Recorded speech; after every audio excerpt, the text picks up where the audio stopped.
Si Kuya Rod, Solidong, ano natin, kilala naman natin si Kuya Rod. Wala, Kuya Rod, anong masasabi nyo tungkol dito sa sinasagawa ninyong medical mission? Okay. Actually, yung grupo po namin, Manila Alpha Titanium Eagles Club, we coordinated in partnership with Operation Blessing. Nung group like Triskelion, yung Taugama group, which is we give high regards to them kasi ito yung mga tao na tumutulong dito sa mga kabataan at mga taga-kabayan nila. Unfortunately, itong lugar kasi na to nagkaroon ng sunog. That was like a week ago. Supposedly, lang kami dito, medical mission lang. But it turns out to be a relief mission as well. Kasi yung sunog nangyari before the medical mission. So, Kuya Ronnie, yes, may nagdagdag kayo. Si Kuya Ronnie naman, yung Vice President ng Eagle, Titanium Club, Manila. Well, Kuya Ronnie, masabi ka paano yung nabuo itong club na ito? At ilang taon na? Actually, we came from Region 4 before. Tapos nagkaroon kami ng Region 26. Yes. Then we evolved into Our own region now, which is Region 9, yes, Region 9. Yung organization ng Avila is a primary concern, is a socio-civic organization. So, ang talagang mission namin is tumulong din sa kapwa. It's more on humanitarian missions like this. So, itong ilang mission nyo na ito? Itong medical mission na ito? Well, sa ngayon. So far for the biggest, this is our second, in urban area, this is our first. Oo, medyo challenge na din dito sa area kasi the location is not as conducive as the others that we do in the provinces. Sa mga rural area, ilang rural areas, we already did one in Batangas. Medyo malaki po yun. Some of them, we coordinate with Operation Blessing, yung mga disaster and relief mission. So, we're not carrying eagles there, but we're practically volunteers supporting them. And so, we have several small activities yes, sa probinsya, in our region, yes. Actually, sa Zambales, meron kami parang isang ETA community. Yes. Tapos somewhere in southern part of Philippines, isang island yun na inaalagaan din. Correct.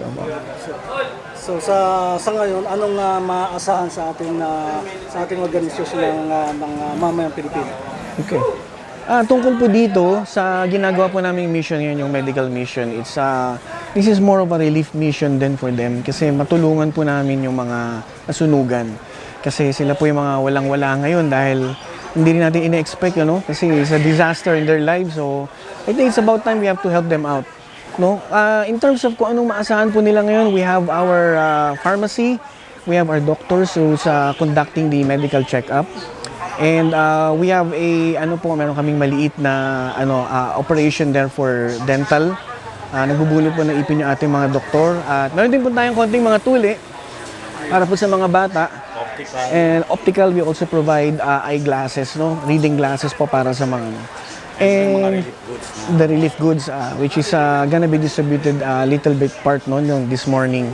And on top of that, ang maganda po kasi dito with our partnership with Operation Blessing, they're not just providing it with the medical support, but also the spiritual support, which is very important for the people, especially those who are stricken by the disasters, like this. Isang package na lang talaga. Yes, sir. Opo, isang buo po. Bali, one whole good impact, that will definitely impact the entire community. Yun po, hindi lang po siya yung gift giving, but full package po. So, yung huli ng parting words natin sa ating mga kababayan. Kuya Ronnie, go ahead. Well, yung Manila Eagle Alpha Titanium Club is here to help and support whoever needed that. But of course, hindi naman natin kayang tulungan. Hindi natin kaya lahat. Opo. Some of our colleague requested yung support that we will evaluate and prioritize which one needed most. Yes, opo. Maraming salamat po sa opportunity at mabuhay po ang lahat. So, kasama natin ngayon si Pastor Ray Rodriguez ng Operation Blessing. At siya ay member ng Living Streams Church. No? Pastor, ano masasabi niyo dito sa sinasagawa nating medical mission? Ang nasasabi ko po sa gawain ng Operation Blessing sa mobile clinic na medical mission, so malaki pong tulong ito na ginagampanan ng Operation Blessing para dun sa mga kababayan po natin na nasa liblib na lugar, sa mga lugar na kung saan ay mahihirap na area, katulad ng dito sa lugar na ito. Marami pong mga kababayan natin na informal settlers na mahirap po na inaabot po natin ng medical mission. Ni-request po ito ng mga kuya, yung Eagles Club. So, yun, layunin po ng Operation Blessing na tumulong po sa mga taong nangangailangan at mahihirap. Yun po ang... So, ilang taon na ho itong Operation Blessing natin na nag-ooperate dito sa Metro Manila? Actually, ang Operation Blessing is international po yan. So, ang Operation Blessing may get 30 years na. So, ang Operation Blessing ay talaga hindi lamang po sa Metro Manila, hindi nag-operate ito sa lahat ng liblib na lugar ng bansa ng Pilipinas at maging sa international na gawa. So, sa napansin niyo, anong pinakamahirap na lugar na inyong napuntahan dito sa pamagitan ng medical mission at ng Operation Blessing? In my own experience, ang pinakamahirap na pinuntahan namin doon sa may Nueva Ecija, sa may Mapedja, na kailangan pa maglakad, mag-travel. Sasakay kami ng truck na sakayan ng kahoy, yung 6x6, at nag-travel kami doon ng 6 hours, puro ilog ang daan. Napakahirap yung akyatin. Gagamit pa kami ng kable para makaakyat lang yung sasakyan, pati yung mga gamot na aming dala-dala. Yun yung medyo mahirap na napuntahan po. Okay. Para sa kaalaman ng ating mga kababayan tungkol dito sa Operation Blessing na to, anong may babahagi niyo, Pastor? Doon sa ating mga kababayan na nahihirapan, ang masasabi ko lang sa inyo, huwag kayong mawalan ng pag-asa. Magtiwala sa Diyos, at kung meron po kayong needs, pwede po kayo mag-message sa Facebook ng Operation Blessing. Kung hirap sa buhay, katulad ng may mga sakit, pwede po kayo tumulat dun sa ating presidente na si Peter Kairos sa Operation Blessing po.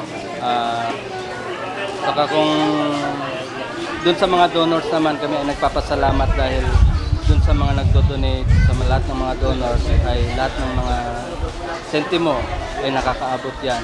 Saan yung nakakaabot yan? Dun sa pupuntahan ng medical mission, disaster relief, dun sa mga programa sa mga bata na inabandon at yung mga inabuse. Marami pong programa po ang Operation Blessing. Lahat ng mga dinodonate nyo ay binibigay po. Marami pong salamat, Pastor Rod. Good morning po, Chief Gino Agbaji. Ito po yung operation officer ng Operation Blessing. At sila po yung kasama ng mga kuya ng Eagles na tumutulong sa mahihirap nating mga kababayan sa depressed area, lalo sa mahirap na lugar na hindi naabot ng tulong ng ating pamahalaan. So, Sir Gino, ano masasabi niya dito sa Operation Blessing natin ngayon, sa activities natin ngayon dito sa Barangay 310? Magandang araw po sa lahat po ng ating mga manonood. Siyempre. Nagpapasalamat din kami sa Barangay 310 for welcoming us na dito po para makatulong din po sa sa barangay, sa constituent po ng barangay 310. So ngayon, ang ginagawa po natin dito ngayon, nagkakaroon po tayo ng mobile medical mission. Meron po tayong medical check-up, reading glass, distribution, saka po ay bunot, at meron din po tayong tuli. So, meron din po tayong partner dito from RG Meditron, yung po yung ginagawa nila, yung sa ECG at ultrasound. So, at binibigyan po rin po tayo ng libreng mga gamot after po nila ng mga services na ma-accomplish po. So, yun po. So, ang Operation Blessing po ay tumutulong sa iba't ibang parte ng Pilipinas kung saan po nangangailangan po ng atensyon ng medical.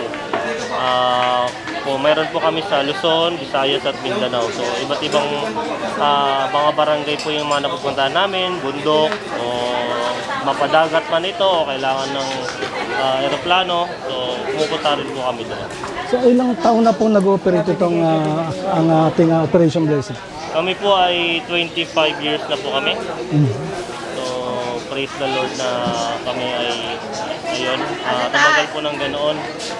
Siyempre, kami din po, ang Operation Blessing din po ay isang international agency.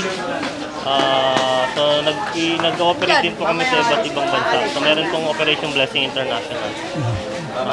Yun po. So, ngayon po, meron din po kaming disaster response po sa Turkey. Kung alam niyo po yun. So, pupunta rin po kami doon. So, bukod sa international, anong pinakamalala o pinakamahirap na lugar na inyong narating? O inyong nabigyan ng serbisyo dito sa... Siguro yung dito po sa Pilipinas, ang pinaka napuntahan ko pong lugar, yung mga kabundukan talaga. Yung hindi talagang kayang puntahan ng mga sasakyan at maglalakad ka ng 8 oras o 10 oras para lang makapunta doon. At parang po makapag-servisyohan ng medical. So, kung inyong bibilangin, mga ilang medical mission na nagawa ninyo o napuntang lugar para sa mga activities na ganito? Sa isang taon po kasi nakaka 20 plus po kami na medical mission. So, hindi lang po medical mission kasi may dalawang klase po kaming medical mission this fiscal year. Meron po kaming mobile clinic, ito po yun kasi may kasama kaming mobile clinic. Meron din po kaming medical brigade which is 6 times siya a year. Ay, 9 times a year. Ito pong mobile clinic ay 2 to 3 times a month po. Malakasan talaga. So every month po talaga mayroon kami activity sa iba't ibang parte ng Pilipinas. So, ano nga ibibigay ninyong pahayag para sa ating mga kababayan o yung parting words ninyo, Sir Jen? Sa ating mga kababayan, lalo sa mga mahihirap nating kababayan. Ayun, siyempre kami po ay isang Christian organization. So I pray na magtiwala po tayo kay Lord palagi. Siya lang po ang may hawak ng ating buhay at siya rin po din magpapagaling sa atin kung may karamdaman din tayo. Although kami po ay nagbibigay ng physical na kagalingan, pero siyempre ang Diyos pa rin ang may hawak ng ating buhay at siya talaga ang tunay na nagpapagaling sa atin siyempre. Maraming po salamat, Mr. Gino Agbal ng Operation Blessing.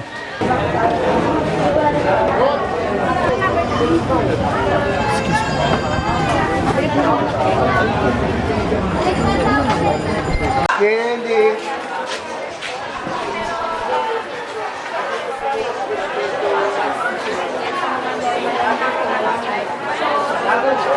Asa ba yung mata kayo? Ano yung tayo dun? Ay, sorry.